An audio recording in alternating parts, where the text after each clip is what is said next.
Hi there. Welcome to our last episode of this season of RestorationCast. We're no longer going to be talking about in the Bible next semester. Oh, we're not? I thought we were going to go with nakedness in the Bible. I mean, we might. No, we don't know what we're doing, son. Let's just be honest with the people. We have no plan. But we're just excited that we got done with this semester because it's been a kind of a trying semester if you think about it, with all we've got going and everything. It's been a really good one. I've actually enjoyed the subject matter, but it's been a hard semester for me. How about you? Yeah, it has been. Not necessarily this Yeah. class, but I don't know, just the whole schedule's been. Yeah, I think other things in life have Yeah. been difficult, and Other things. having this class have added to it. It's kind of added to it. But Thinking about getting a tattoo. oh yeah, right on the forehead. Right across the forehead. But it will not involve sixes. Yeah. Oh dear. So I saw a meme on Facebook. It was not unlike this guy here. And they just all tatted up, covered in tats. And then the guy was whining because nobody would hire him. Mm-hmm. And I thought to myself, there's got to be some level of self-control. Yeah, if you got to get a tattoo, the face is probably not the best place to do it. And this insignia right here, probably not the best one right there smack dab in the middle of your forehead.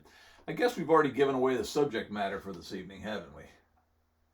Well, yeah, you said sixes. I did say sixes. I assume people know what that means. Well, I saw the tatted up guy in the forehead, and I thought immediately, Mm-hmm. Mm-hmm. Yeah. Yeah, we're not going to be talking about whether or not tattoos are morally upright. No, we're not. Although, I think you can make a pretty good argument from this passage that they are. That they're morally upright or morally not upright. Morally upright. There are other passages you can go to that make the opposite case. Yeah. This is one of the few that you can go to that make the case that it's actually a good thing to have tattoos, and but that's not actually what the passage is about. The mark of the beast should encourage us to get tattoos. Well, is that your position? That I'll explain further throughout the episode. Good, because I was about to say in the Bible. But no, I agree that we need to be balanced, and I wrote a book, as you might know, years ago. Tattoos, nose rings, belly buttons, and other things. That was the title. It's one of my best-selling books, actually. Till we took it off the market, because I felt like there were some of the things in there that I wasn't completely fair with Scripture. At the time, I thought I was. Such as, marking for the dead. I don't know that really is applicable today. Obviously, you can mark yourself for the dead. I'm not saying that. But I think that was a pagan cultural thing that was taking place at the time. I think really tattooing comes down to a level of personal responsibility and what is are you truly trying to represent the Lord? Mm-hmm. Is that what's happening?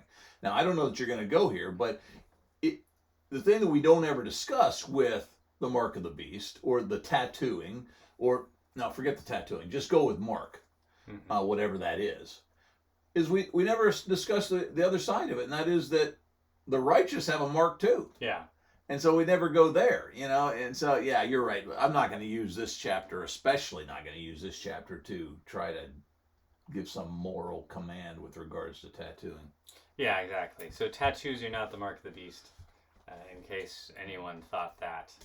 Well, yeah, I mean, back during the COVID time, I had many people inquire of me as to whether or not getting the COVID vaccine was that the mark of the beast. We just conjure up all of these things with regards to I don't want to get anywhere near that, which I appreciate that. That level of responsibility, but at the same time, I think that we don't look at the flip side, and that is but are you getting yourself marked for God? Yeah. So the point is not the marks, or The point is not getting marked. The point is, what are you getting marked for? Yeah, exactly. In fact, you can make a pretty good argument from, I think, Revelation 20. Revelation 20. Jesus has a tattoo. So. What?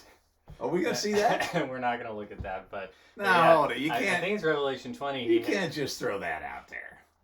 Well, you want to look it up? I am going to look it up. As Jesus is coming down on his white horse, he's about to beat up on Satan and all the demons and stuff. Right. And it says he has a name written on his thigh. Oh, yeah, I do remember that. And is that a tattoo or, something else? I don't know.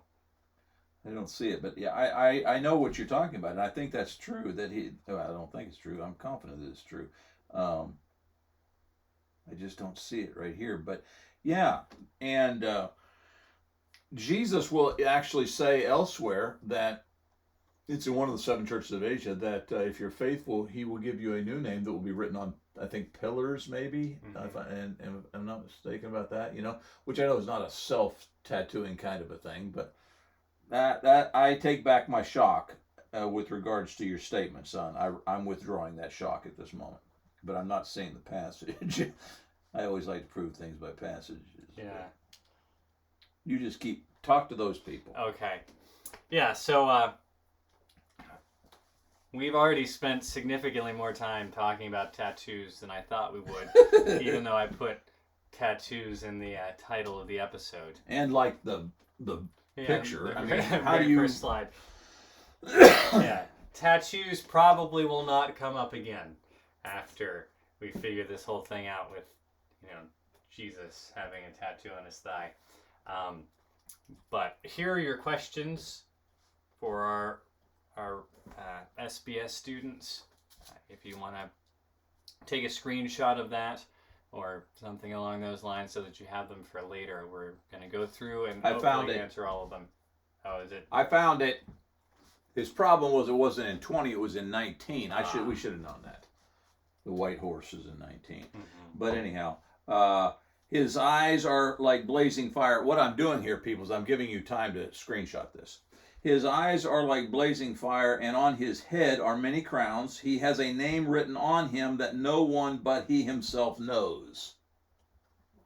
So, he's dressed in it, and his name is the Word of God. So, is that what you're referring to? Yes. I thought it said it was written on his thigh. But I don't keep reading here, but I'm not seeing anything with. Well, either way, that sounds an awful lot like a tattoo to me. Of course, with Revelation, there's a lot about that description that doesn't sound like an actual person. True. So I don't begin to think that Revelation 19 is any. Yes. Verse 16. Once again, the man comes through. On his robe and on his thigh, he has this name written, King of Kings and Lord of Lords. So it's on his robe and on his thigh. So does that mean he has it written on the robe right above his thigh? Well, that's where I was going to go with that. I don't know. You can't see through it, so I guess I'll just have to write it on top too. It's monogrammed. Yeah. But anyway, Revelation, there's a lot of symbolism and that kind of thing, so I don't begin to think that this is actually attempting to condone tattoos in any way. One way or the other. Yeah. It just isn't addressing it. But good land. Most folks who I talk with regards to the Mark of the Beast go there. Mm-hmm. Now, you said that was the last time we're going to talk about tattoos, so you best move on or I'm going to bring it up again. Yeah. Oh, okay. All right, so here is the story of... That's great. Thanks. This is the story of the beast from Revelation chapter 13. This is verses 11 through 18. Which is not an energy drink.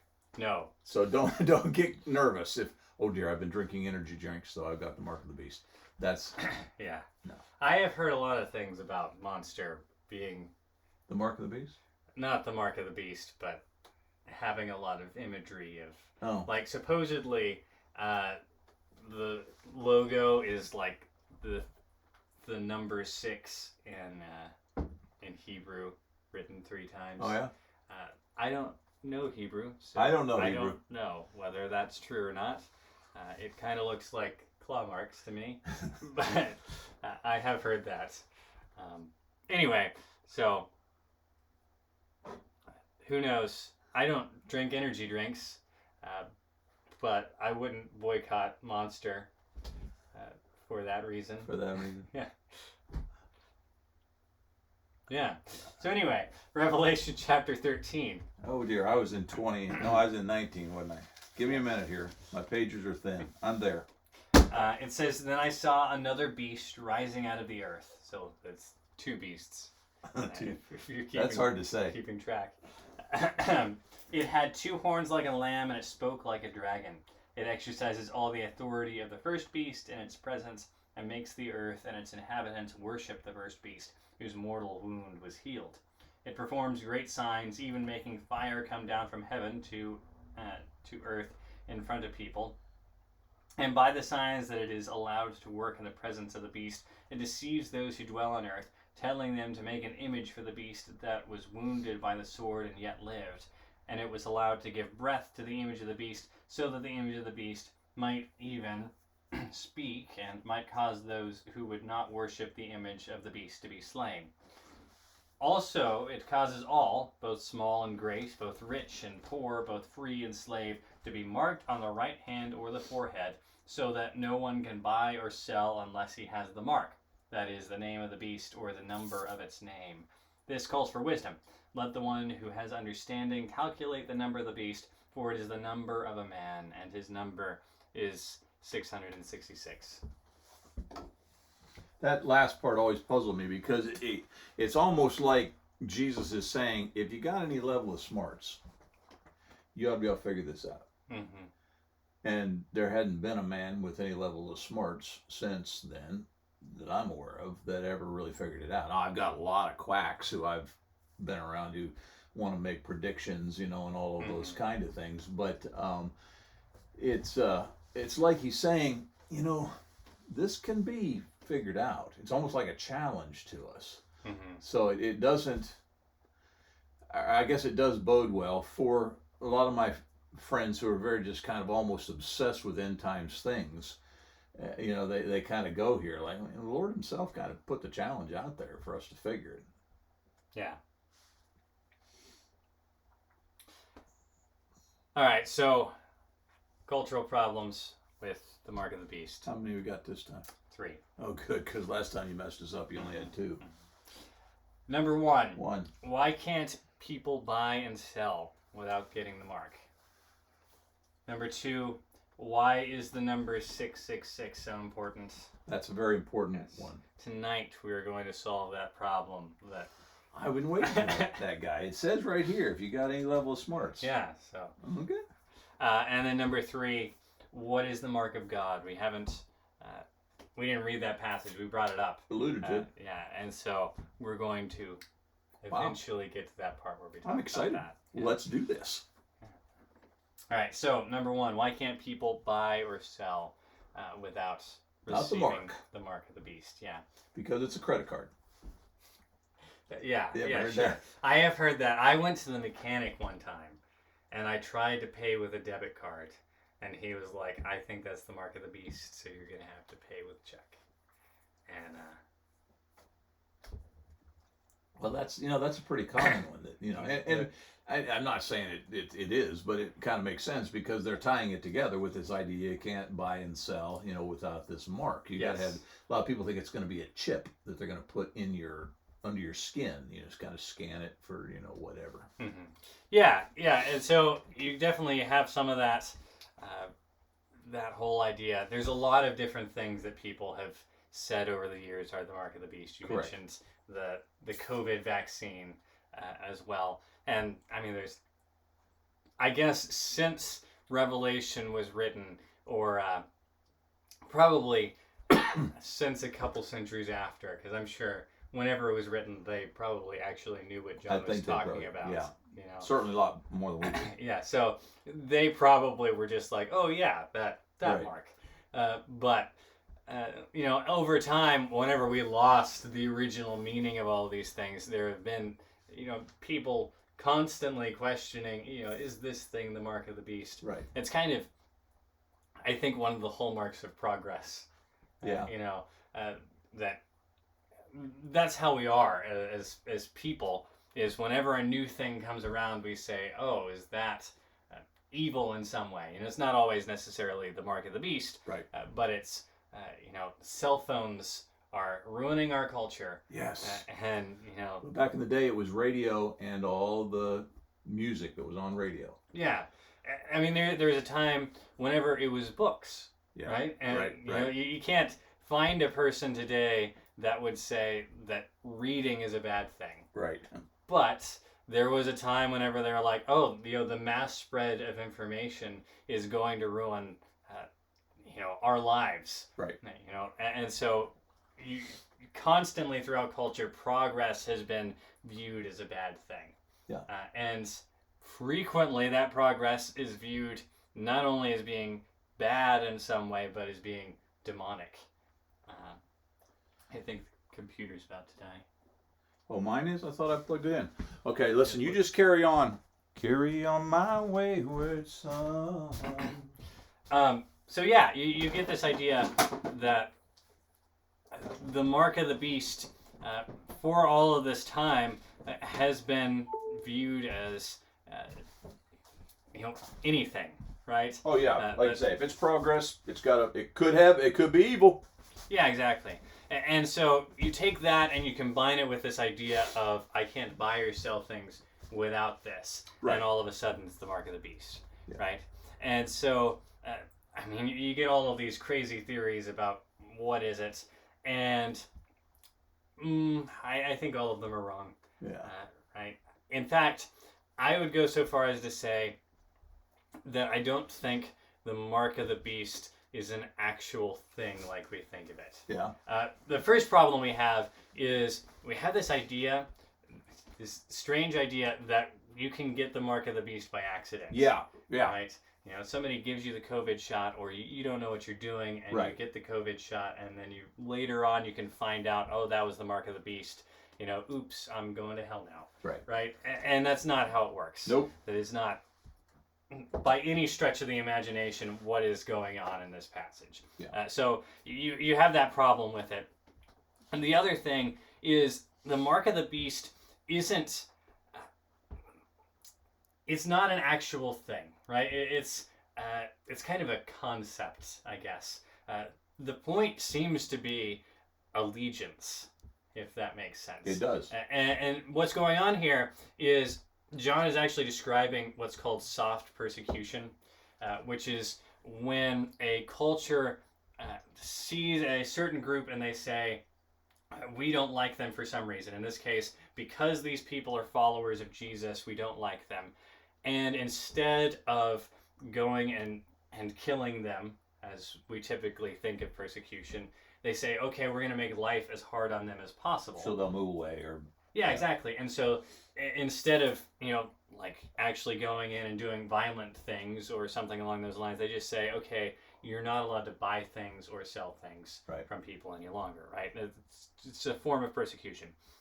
And that's what's going on in this passage. Right. Is he is saying the beast takes over and it doesn't like Christianity, and so it says you're going to have to swear allegiance to me and get this mark, or else you're not going to be able to buy or sell anything, right? You can't get food or anything. You can't really survive without, you know, either taking this mark or moving off someplace where it's not required, which in this case, it seems to be just the whole world right. is requiring this, right? So the only way in this case to survive is just, you know, swear allegiance to the beast.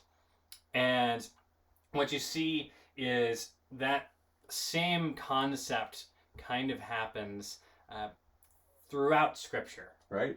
Right. And this is just one example. I discovered this morning at my at while I was teaching class at Boydsville, actually. You're supposed to be focusing on your class, not... Yeah. But this is Acts chapter 17. Paul and Silas have gone to Thessalonica, which is modern-day Thessaloniki, because they changed the vowels to make E sounds. But sounds funny. Yeah. But Paul and Silas are in Thessalonica, and they're preaching the gospel to all of these different people, and they're converting various Jews and Gentiles and leading women of the city, and all this great stuff is going on. And then this happens. The Jews were jealous, and taking some wicked men of the rabble, they formed a mob, set the city in an uproar, and attacked the house of Jason, seeking to bring them out to the crowd. Jason seems to be the guy that Paul and Silas were staying with. And when they could not find them, they dragged Jason and some of the brothers before the city authorities, shouting, "These men who have turned the world upside down have come here also." And Jason has received them, and they are all acting against the decrees of Caesar, saying that there is another king, Jesus. And the people and the authorities were disturbed when they heard these things. And when they had taken money as security from Jason and the rest, they let them go. So what's interesting about this passage, I think, is they start this uproar preaching against Paul and Silas, and you would think that they would, start preaching how wrong their religion is. But what they actually say is politically motivated, right, not religiously. In any way, right? They say there's this new king named Jesus, and we think of that as being a religious thing, but no, like they're saying, Jesus is challenging Caesar, right, and that's actually kind of what you see with the whole story of the New Testament, is all of the persecution that the Christians receive from Rome isn't religious at all, right? They in fact, the Romans don't care about religion. They can worship our gods or don't. We don't care at all. What we care about is, are you following our rules? Right? Are you following our king? And so the Christians go in and they decide, we're not going to follow Caesar. We're going to follow Jesus. And of course, we follow Caesar and as much as we're able to, without compromising our beliefs in Jesus. But again, you see this idea that all of this is politically motivated. It's not religiously motivated. And so what the Romans do basically is they go in and they persecute the Christians to the point of saying, we want you to claim Caesar as your king rather than Jesus. Right? And that's their whole goal, right? Is they just want to go in and they want to make sure you are actually following Caesar. And I think that's interesting whenever you look at who we are as Christians in America. We tend to put the virtue of patriotism right up there with our religious virtues. True. And, we'll have a cross and an American flag right up there behind the pulpit and our church buildings and that kind of thing. And we tend to think that supporting the government and supporting the military and all of these different things, that those are they're good religious things. If you want to be a good Christian, you also have to be a good American. Yeah. In fact, whenever we go other places, we often kind of bring that same sentiment of, you may be an African or a South American or Asian or something along those lines, but you need to follow the American style of Christianity if you want to really be a Christian. Yeah. Right? Yeah. And so we kind of have this idea of, we as Americans swear our allegiance to a flag. I pledge allegiance to the flag. Yeah, exactly. And that's actually much closer, I think, to what the mark of the beast actually is than getting the COVID shot or anything along those lines. Now, let us be clear. We're not saying don't say the Pledge of Allegiance. Mm-hmm. But I do think that what your point is well said, and that is that are you pledging allegiance to the American flag above allegiance that you have for God? That's when it becomes the mark of the beast. Yeah, and I mean that's I think why it's important that the Pledge of Allegiance ends with one nation under God. Good point. Right? Is we're pledging that as long as this nation is under God, we will be aligned with it. Thus, I can say it. Yeah, exactly. And so you take that part out, or if at some point they were to say you have to pledge allegiance to the flag over your allegiance to Jesus or something along those lines, that's the point whenever you say, okay, I can't pledge allegiance to this anymore. And that's what the Heil Hitler thing did. Mm-hmm. It got to that point where it was the motherland above all else. Yeah, exactly. And so whenever we reach a point of such nationalism that we decide my country is more important even than my religion, that's the point whenever it becomes the mark of the beast. Yes. Right? Because that's what the mark of the beast actually is. It has nothing to do with, not nothing, but it has very little to do with this idea of buying and selling and all of that stuff, right?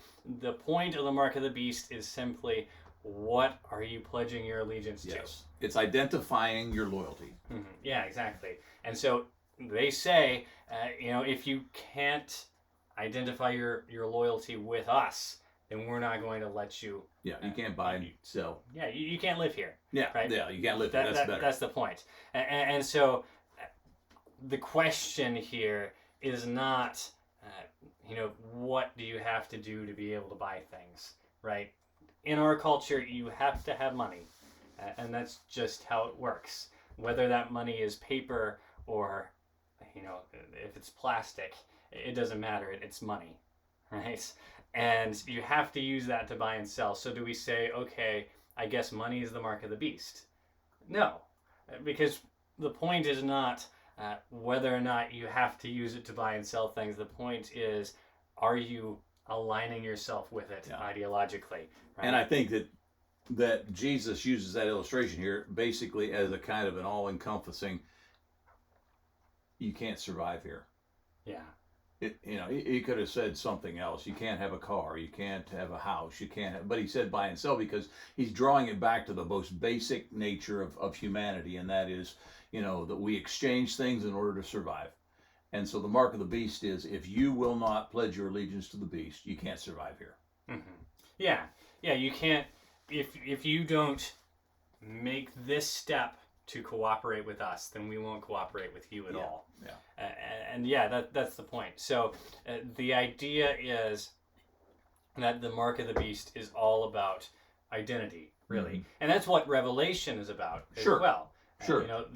There's from the beginning. Yeah, there's two themes to Revelation. Number one is this idea of you have to endure persecution faithfully if you want the prize at the end. I think he says that to all 7 churches. Mm-hmm. And number two is there is a prize at the end.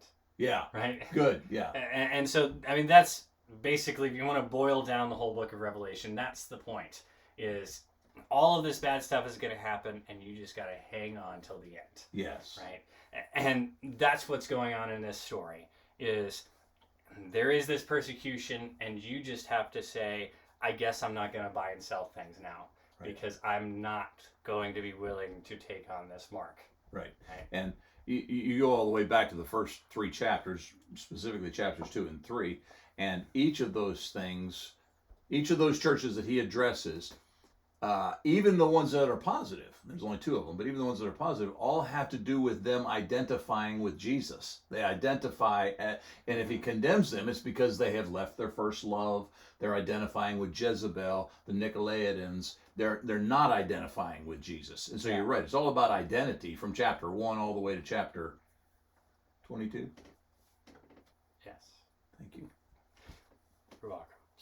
But so that's the idea. The whole book of Revelation is about this idea of identity. So, you can ask yourself, is there an actual mark of the beast? And, maybe. But I think largely the point of Revelation, we think it's, eschatology. It's about the end times. And I think there is some of that. But I think largely it's about the cycle that we constantly go through in life. Yeah. Of there is this persecution, and you just have to keep hanging on. You know, eventually there's going to come this end, and you know, it's probably sooner than we think. But at the same time, that's not really the point of Revelation. The point is just keep enduring, regardless of how long it takes. Right? And a lot of my folks who are obsessed with eschatology, when I say obsessed, it's almost like they have given up on everything else, and that becomes their drive in life. But one of the things I think that is important for us to recognize with the book of Revelation is that this identity factor, this loyalty thing, is really something that you don't have to wait to be part of the left behind. If you believe in the rapture, you know, all those kind of things, a lot of folks will say, well, you're not going to have to worry about this because you're going to be out of here. The church is going to be gone, so you don't even have to worry about this. Well, you know what? Even if you go there, even if you do believe in the rapture and the church is going to be gone, we still have today to deal with. And I think that in a way, we can get the mark of the beast today. In fact, I think, honestly, just to be a little bit brutal, I think most Christians that I am aware of today are wearing the mark of the beast more proudly than they are wearing the mark of God. Yeah. With our contentment, our materialism, our lack of evangelism, etc. So I guess my point is, don't dismiss this passage based upon, well, I won't be here anyhow, so it doesn't matter. You are here now. And right now the same issues apply with regards to loyalty. Yeah, exactly. And the thing about the mark of the beast is it's really about idolatry, right? Yeah. It's about choosing something else over God. Ooh. And American church. I mean, we do that all the time, right? That's like a staple of who the American church is. And so to think, I don't know, I think we tend to get distracted by the sensationalism of the mark of the beast and think, I agree. You know, somebody puts 666 on their mailbox or whatever, right? And all of a sudden, you know, that person's evil, and it's not about any of that. It's not even about the number, right? Obviously, if somebody identifies with the number 666, that's probably a problem. Yeah. But at the same time, it's not about that. It's about, you know, what God are you choosing to serve? Yeah, and I would even go so far as to say that if you are focused so deeply on that your level of spiritual maturity is not very high, because I think that's what the devil does to sneak in the back door. Is he wants you to think that it's going to be some glowing, you know, moment that, you know, is going to shock the world and all that, when actually you look up and we're in the middle of it. I mean, how many times does that play out in biblical history as well? That, you know, we just find ourselves being mesmerized slowly like the camel in the tent kind of a thing, until we wake up and, well, looky here. You know, I go to church every Sunday. I sit in my same pew and I put my token amount in the collection plate. And I've been wearing the mark of the beast this entire time because I have been mesmerized into a sleep of complacency. And Jesus would say to the seven churches, wake up, or I'll come and take your lamp away. Yeah. All right. So question 2, or problem 2, kind of goes along with that same idea. Numbers. Yes. What is so important about the number 666? Well, there's 3 6s. There are 3 6s. And they're all 6s. Yes. They're all 6s. I can go that far for you. Yeah. So in Greek, oh dear, there is this, they have a numbering system kind of like ours, except they use their own letters, which is very confusing because,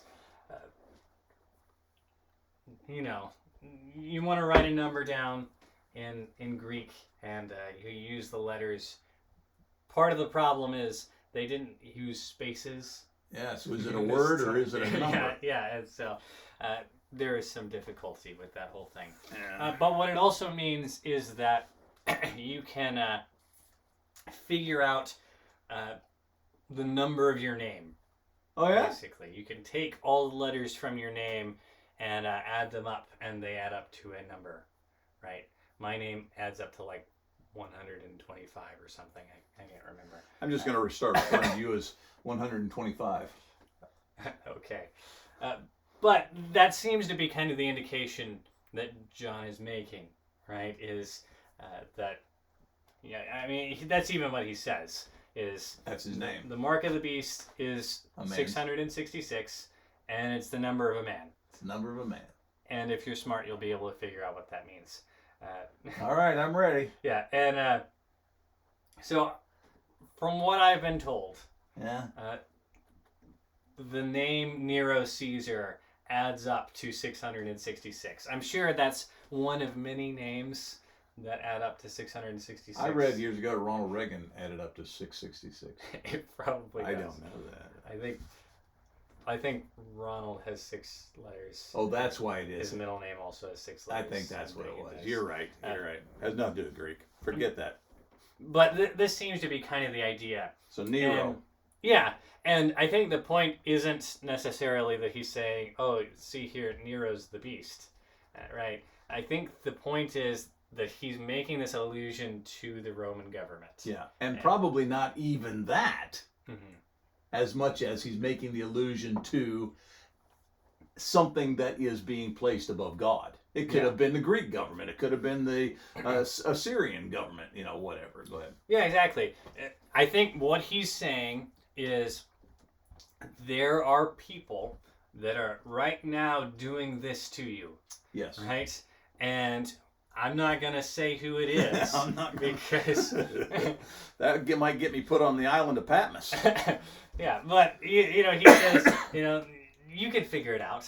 All right? You guys know what I'm talking about here.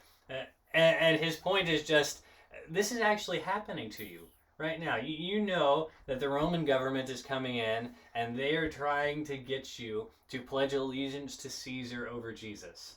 Right? And I think that's his whole point. Yeah. Is this thing is actually happening to you right now. Yeah. And you know it. Right. Right? And so whenever we look at the number 666, the point isn't, in fact, it's not even 666, right? It's 666. And it all has to add up together. But, the point is not the numbers, even though, it's quite convenient that it's 3 6s. Since 6s are so, bad in the Bible. But, it's not about the numbers. The point is, again, it's that same point of allegiance. Right. Right? Is he's saying, right now there are people that are coming to you and they're saying, just announce Christ. Just say that Caesar is king and we'll let you go. And you can continue buying and selling, and we're not going to kill you or anything, right? You can go back to being just a regular Roman citizen.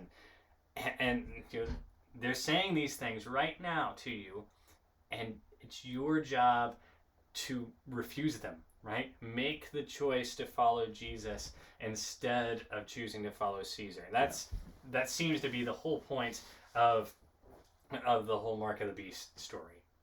And so then you flip the page, and he talks about the mark of God, right? And this is problem number 3.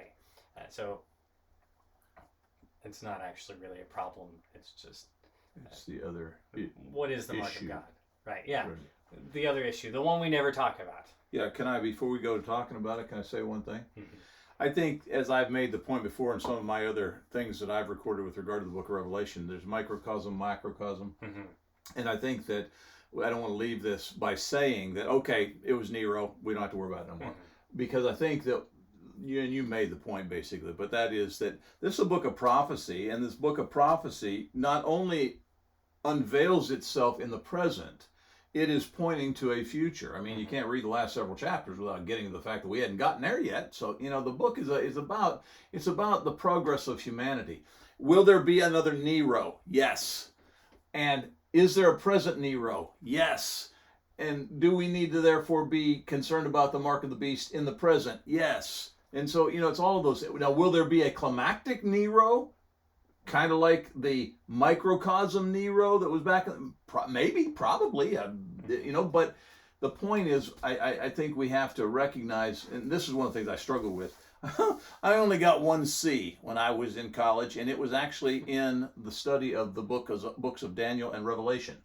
So maybe I'm not the guy to go here, but I've spent a lot of time studying this, and a lot of time with our brethren that believe in things such as the rapture and et cetera, et cetera. So I've got quite a background in this particular area, and I only say that not to brag on myself, but I only say it to say that for every question you think you solve, you uncover 5 others that you haven't solved.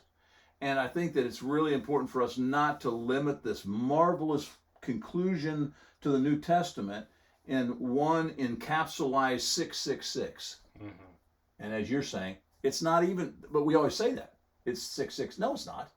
It's 666, because we are wanting to assign, like you say, this what was your word? Sensationalism. We get so wrapped up in sensationalism. Not that the book of Revelation doesn't have that. I mean, weird beasts and all that kind of thing. But we get so wrapped up in that, I think that we kind of lose track of what's really going on here. And your 2 basic tenets at the front end, I think, are right. It really does have to do with the fact that there is a reward, and it's coming. Mm-hmm. Now be loyal. Yeah. At Boydsville, again, we have been going over the book of Daniel. And, yeah, we have. He has. I've been listening. It's really been good. He's been great. But we've been talking about the way that Daniel relates to Jeremiah chapter 29. Mm-hmm. In Jeremiah 29, Jeremiah basically says, you're going to go into this land, and the only way to survive and have a good life there is to seek the welfare of the land that you're in, right? These people are your enemies, and you don't want to be there, and I know that. But seek the welfare of the land, and things will go well for you. And Daniel does that. Yeah. Right. Point being, what we kind of see is Daniel is living in the real Babylon. Right? Yeah. And he's going through life and giving us an example of what it means to live in Babylon well. Yeah. And what we kind of see is we all live in Babylon. Yeah. Right? That's a good point. Since the beginning of time, we've all lived in this world where people don't want us to be who we're supposed to be. And so I think the same thing applies here. Yes. We all live in Rome, right? There is and always has been a Nero. And so, yeah, to say that John is talking about the Roman Empire at this point, I think is true, but at the same time, he's talking also to all of us, yes. Right? To say, right now I'm talking about Rome, but Rome continues, regardless of the fact that the Roman Empire has been gone for years. Right. At this point, Rome is, it's just the world, right? Yeah. It is the people that persecute you in life. Right, and so we always have this question of who is it that is asking for my allegiance, right, other than God, yeah, right, and how do I avoid giving it to them? Yeah, and I think your point about Daniel is, if you think about it, Rome is an extension of Daniel. Mm-hmm. Daniel was in the literal Babylon, and isn't it ironic that it's not ironic, but isn't it interesting that we'll have Babylon referenced in the book of Revelation? It's like you're saying. So Rome really is Babylon. Well, is it possible then it goes the other way too, that there's a Rome today? Yeah. That could be America. Yeah, that's exactly what it's saying. And so the mark of the beast has to be associated to where's your allegiance? Is your allegiance with I pledge allegiance to the flag without that last phrase under God? Mm-hmm. Or is your allegiance going to be to, God himself? And I will do my best to be patriotic as long as my country doesn't get in the way of God's will. Yeah. At that point, we separate ways. Yeah, exactly. And so what you kind of see is, we're living in Babylon, Rome. In Rome, in Egypt. Yeah, good point. There's always been an empire or somebody that is trying to persecute God's people. and there always will be. Right. Until the end of time. And so it's our job to just remain faithful and continue being God's people despite the persecution. Yeah. All right, problem number 3 is the mark of God. Yes. We kind of ran a rabbit there, but coming back. Yeah, so the mark of God, which is, this is the ultimate response to the mark of the beast, right? And in fact, probably what you'd say is the mark of the beast is actually Satan's response to the mark of God. That's true. Right?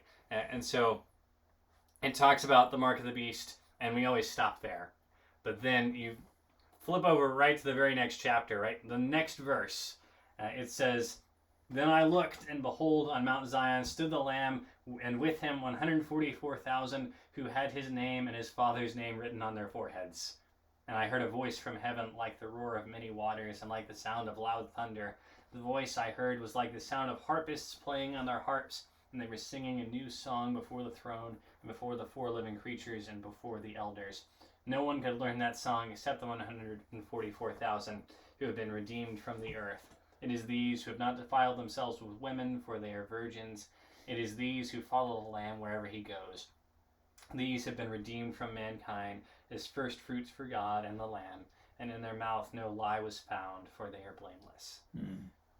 So again, very next verse, it talks about the mark of the beast, and you can't buy or sell or anything like that unless you get this mark on your hand or your forehead. And then the very next verse says, but there's 144,000 guys who have Jesus' name on their forehead. Right. Right? And so you get this idea that there is a mark of the beast. Yeah, and be reminded that the chapter stops in the Bible are not inspired. Mm-hmm. This is a man-made technique in order for us to find various passages, okay? So when this letter was first presented, verse 18 of chapter 13 and verse 1 of chapter 14 ran together. Mm-hmm. There was no break in chapter, headings and all of those kind of things. And so you're right. One verse talks about the mark of the beast. Next verse talks about the mark of God. Why would he do that? We're trying to make a contrast here. We're trying to show you the difference. Yeah, exactly. So John makes it very clear that the mark of the beast isn't the end-all, be-all. Good right? point. Good point. And Good point. That's how we tend to think of it is, I just got to make sure I don't get the mark of the beast or something along those lines. What you actually find is if you don't have the mark of God, you already have the mark of the beast, right? And so it's not about, did I do this thing? Did I use a credit card? Did I get the COVID shot? Something along those lines. It's not about that. It's about, am I choosing God? Yep. Right? And if you're not, you've already chosen wrong. Yep. And so you get this idea, first of all, of the mark of God being in direct contrast to the mark of the beast. But you also get this idea that the mark of the beast is actually a corruption of God's own law, right? So if you go back to Deuteronomy chapter 6, right, it says something very similar that kind of parallels this story, which I think is interesting. Which is a good picture, by the way, to illustrate. You did good on that. Thank you. It says, "Hear, O Israel, the Lord our God, the Lord is one. You shall love the Lord your God with all your heart, and with all your soul, and with all your might. And these words that I command you today shall be on your heart. You shall teach them diligently to your children, and shall talk of them when you sit in your house, and when you walk by the way, and when you lie down, and when you rise. You shall bind them as a sign on your hand, and they shall be as frontlets between your eyes. You shall write them on the doorposts of your house and on your gates." Right, so the picture is of a Jewish man wearing a phylactery, which is what's being described in this thing on his forehead that holds scriptures. And you can't see it, but he has his arms bound with cords that also have scriptures on them. And so basically, modern Jews will wear these things whenever they go to morning prayer services throughout the week. But the idea is, I have this law, right? And this law is so important that I want you to, literally bind it on your face, right? The idea is the same as in Revelation. Tattoo it on your forehead so that you will know the things that I command you, so that you will be able to make sure that your identity is found in me. All right, that's the idea that God is putting forward here. Yeah. Is this is so important that tattoo it on your forehead if you have to. Put it on your doorposts, your gates, anywhere you can to get this in front of you. Yeah, exactly.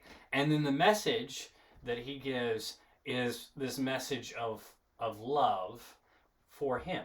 Yes. Right? And you get to the New Testament, and that's what Jesus says is the greatest command. Right? It is love the Lord your God with all your heart and soul and your mind and your strength. Yep. And then the second one's like it's love your neighbor as yourself. Right? And so you get this idea that most of the old law, it's passed away. Right? We don't do those things anymore. Even the Ten Commandments we don't really have to follow anymore. But there is a part of this law that continues, and that has been fulfilled, and yet Jesus still commands us to follow it. And it's this idea of love the Lord your God and love your neighbor. And those are the things that we're commanded to bind onto our foreheads and on our wrists and all of these things, is this idea of love the Lord your God, which Jesus and Paul will both say, these things, they sum up the whole law. Yeah. Right? Yeah. Everything that I've ever commanded you can be summed up in this idea of love God and love your neighbor. And those are the things that they say, we want you to have this tattooed on your forehead.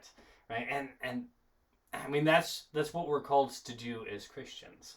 Right? Is we're called to be people that pledge allegiance to God. And what that means is we love him. Right? And we don't just love him. Right? We love him with all of our hearts. We love him and with all of this emotion and this passion that we have. We love him with our whole minds. Everything that I think, all of my thoughts, everything that I have, intellectually speaking, I love God with it. I love God with all of my might, right? Everything that I have, all of my strength, all of my breath, my life, everything that I have in me is totally used up in this idea of loving God. Wow. And that's what it actually means to pledge allegiance to God. Well and said. It's not just to say, oh yeah, I serve God, or yeah, I'm a Christian, but it's to actually love God with everything that you have in you. Yeah. And that's what's being described in Revelation. Good. Is this contrast between those people who love the world and they pledge allegiance to the world, and therefore they have the mark of the world, and those people that are marked on the forehead by God because they have pledged their allegiance and said, yes, God, I will love you with my whole heart and all of my being. Yeah. Everything that I have in me, I will love you with those things. Man, that's powerful. That's actually a really powerful way to end this semester. That, you kind of boil it down to what is it all about. And you look around today at so many of us in the church, and to be honest, if there's 24 hours in the day, and we ask ourselves how many of those hours do we spend thinking about getting through the world, and how many of those hours do we spend thinking about God, I think all of us would have to confess that by far the majority of our time and energy and heart and soul and strength and might, all that's bound up in making sure I can pay my bills and worldly pursuits, not the passions of God. And so in a large way, most of us, I think, bear the mark of the beast. Yeah. In one of my classes at school, we watched this video talking about meditating on the law from Psalm chapter 1. But he was describing what meditating on the law meant. And he said whenever him and his wife first started dating, she would write him these letters, and he would read them, and just every word was, it held so much meaning for him. He opens it up and it says, dear so and so, and he's like, dear. Oh. What does that mean? Yeah. That means she likes me. And it's like he pours over this whole letter, and every part of it is beautiful and it's meaningful to him because he's totally obsessed with her. Yeah. Because he's in love. Yeah. Right? And that's what we're supposed to have that's for a good God. illustration. Is Good illustration. this idea of we are totally wrapped up in him. We're totally in love with him. And so whenever we meditate on God's law, it's not just that we sit there and, you read your Bible. Right. It's that you're obsessed with God. Engrossed. Yeah, you love him so much that it's unmistakable. Yeah. Right? You're obsessed with him. And we don't do that as Christians. We don't obsess over God. But that's what this verse is calling us to do. Is to say, be so engrossed and passionate and obsessed with me that it's obvious to everyone around you. And they can see, oh yeah, that person has the mark of God. Yeah. That's what it means, Yeah. is be totally in love with him. That's good. Good stuff. Good semester. Here are your questions again. I think we have answered all of them satisfactorily. So, God willing, we will be back with you mid-January. I don't know exactly the date. I haven't figured that up yet, but oh dear, there we are. I look like such a goof. Let's see if we can we recreate it, Gabriel?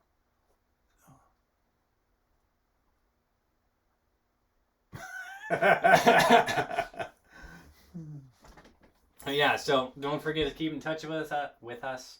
Follow us on Instagram, or you can find all of our backdated episodes wherever you get podcasts, or at RestorationSchoolOfBiblicalStudies.com. And like my dad just said, we are planning to have another semester of these lessons starting sometime in January. Yeah, mid-January, and we'll be fully clothed. Yeah, even if we talk about nudity in the Bible, there will be no actual nudity, so don't worry about it. You can let the kids watch. Yeah. And we probably won't actually talk about nudity that much anyway. But yeah, this has been a fun semester. I've enjoyed being the color man, and I think that we ought to revisit this again sometime, even if we don't do the nudity thing next. But I know that a lot of folks watch this stuff. I mean, it goes out literally around the world. And thank you to you people who, we got folks in a lot of third world countries who communicate with me regularly that they have to expend a lot of data in order to watch our lessons, but they do, because they want to work through these things with us. Thank you for giving us your time and taking the expense to care for your data and all those kind of things. And don't give up on us. We're going to take off about a month here and then back mid-January. Yeah, absolutely. So we will see you guys then, and thanks for watching.